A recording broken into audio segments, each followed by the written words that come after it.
नमस्कार. या व्हिडिओत आपण ऊती व त्यांचे प्रकार म्हणजे टिश्यूज अँड देअर टाईप्स या टॉपिकबद्दल मागील वर्षात विचारल्या गेलेल्या प्रश्नांचं विश्लेषण करणार आहोत. आता आपण पहिला प्रश्न बघूया.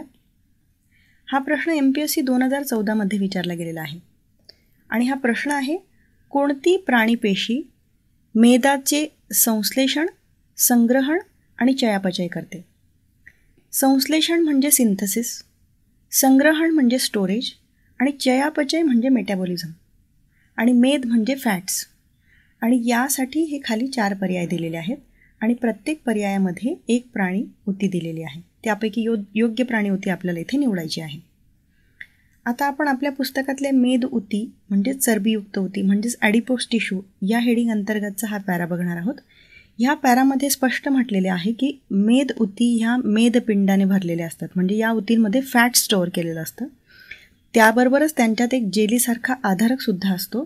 या ऊती त्वचेखाली आणि अंतर्गत अवयवांच्या आजूबाजूला असतात आणि या पेशी साधारणतः मेदाचं संश्लेषण करतात, संग्रहण करतात आणि चयापचय करतात.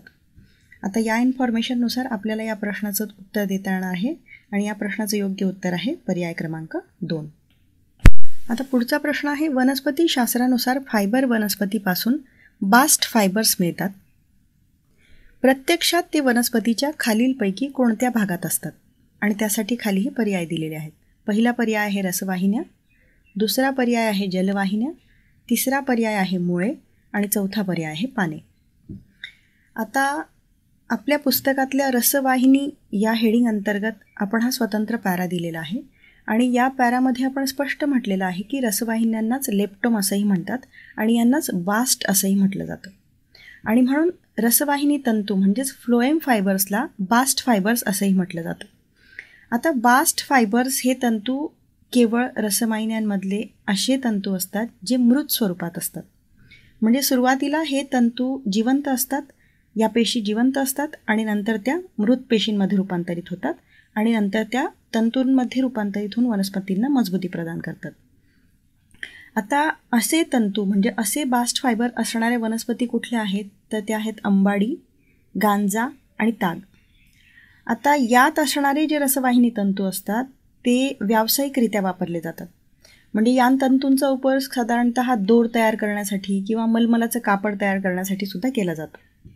आणि यामुळे बास्ट फायबर्स जे आहेत ते फायबर्स रसवाहिन्यांचा एक घटक असल्यामुळे त्यांना म्हणायचं रसवाहिन्या तंतू म्हणजेच बास्ट फायबर्स. आणि म्हणून या प्रश्नाचं इथे योग्य उत्तर आहे पर्याय क्रमांक 2.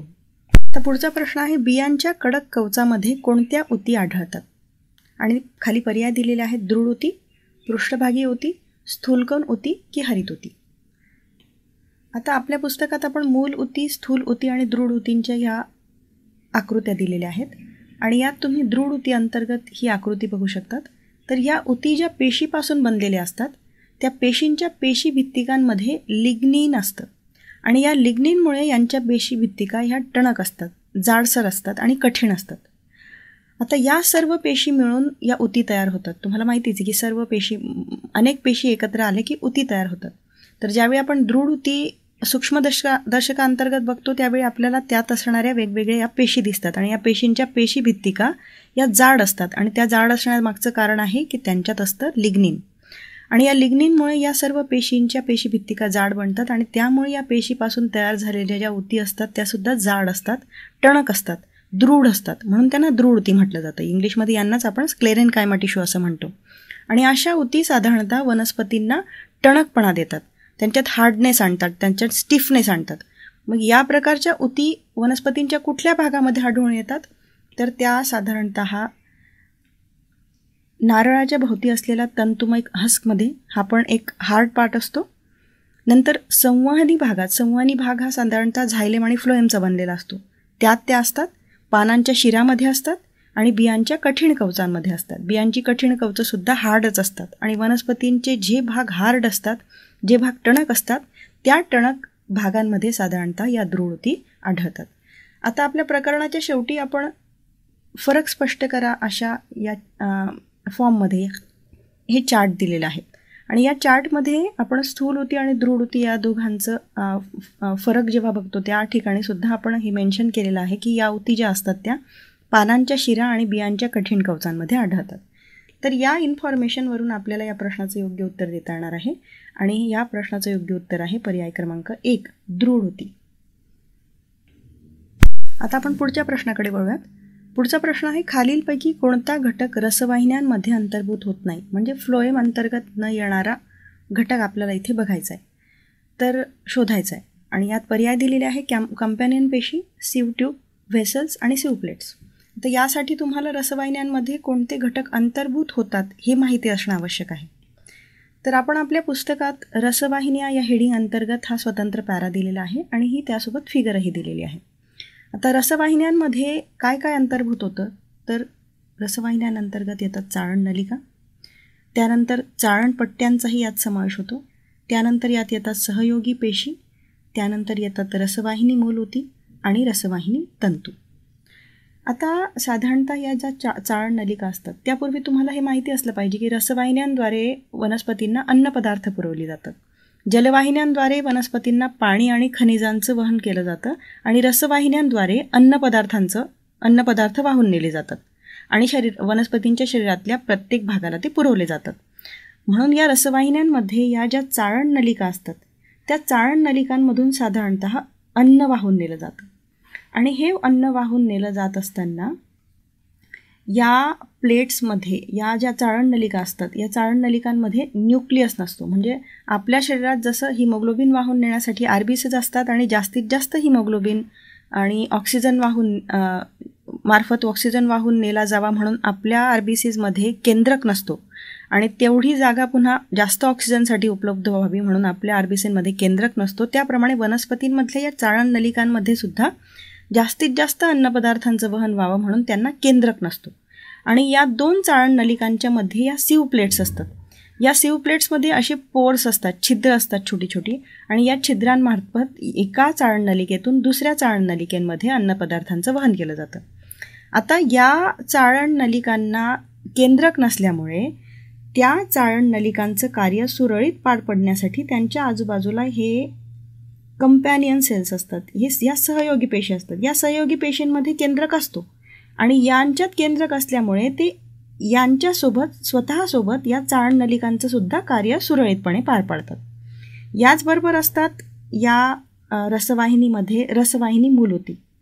रसवाहिनी मूल ऊती ज्या असतात त्या विशिष्ट अन्नपदार्थांची साठवणूक करून ठेवतात आणि हे साठवलेले अन्नपदार्थ वेळोवेळी या चाळण नलिकांमार्फत वनस्पतींना हवी असतील तेव्हा पुरवली जातात. आता रसवाहिनी तंतू काय असतात मी हे यापूर्वीच तुम्हाला सांगितलेलं आहे. रसवाहिनी तंतूंनाच बास्ट फायबर्स असंही म्हणतात. या जिवंत पेशी नंतर मृत होतात आणि मृत होऊन त्या वनस्पतींना मजबूती प्रदान करतात. तर याप्रमाणे ह्या सर्व पेशींमधले विशिष्ट घटक आहेत ते जर तुम्हाला माहिती असतील तर तुम्हाला या प्रश्नाचं योग्य उत्तर देता येणार आहे. तर आताच आपण बघितलं की कंपॅनियन पेशी, सीव ट्यूब आणि सीव प्लेट ह्या रसवाहिन्यांचे घटक आहेत. व्हेसल्स मात्र जलवाहिन्यांचे घटक आहेत. तुम्ही जर आपल्या पुस्तकातली जलवाहिनी अंतर्गत असणारी ही आकृती बघितली, या हेडिंग अंतर्गतची ही आकृती बघितली तर तुम्हाला समजेल की झायलम व्हेसल्स ज्यांना आपण मराठीत वाहिन्या म्हणतो ते ॲक्च्युली जलवाहिनींचा पार्ट आहे, झायलेमचा पार्ट आहे. ते रसवाहिनींचा पार्ट नाही, रसवाहिनींचा घटक नाही. आणि म्हणून या प्रश्नाचं योग्य उत्तर आहे पर्याय क्रमांक 3. आता पुढचा प्रश्न आहे, खालीलपैकी कोणास टर्पेनाइड समजले जाते? आणि खाली पर्याय दिलेले आहेत, फक्त मेन्थॉल, फक्त अजीवनसत्व, दोन्हीही नाही आणि दोन्हीही.